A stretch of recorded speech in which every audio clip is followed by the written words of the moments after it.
It looks and sounds a little like R2-D2. But this is K5. I've gone a long way from being a transit cop to being next to a robot. Mayor Eric Adams today showing reporters the 420-pound robot is a heavy-duty police tool. It's a 360-degree camera on wheels with a button if someone needs to call for help.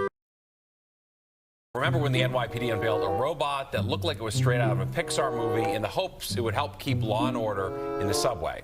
The Knightscope K5 robot, once meant to patrol the busiest transit stop in the subway system, 42nd Street, is now no longer deployed in transit. K5 now sits behind an abandoned storefront while strap hangers stop to snap photos of the now former robotic cop. Like where that power cord is, it was always parked there. It was out. I've never seen it move. I've just seen it standing over there, but I've never seen it rolling. But what exactly did it do while it was out patrolling? Riders say they don't really know. It's a joke. It's a Roomba. I mean, I'm unclear what its purpose was.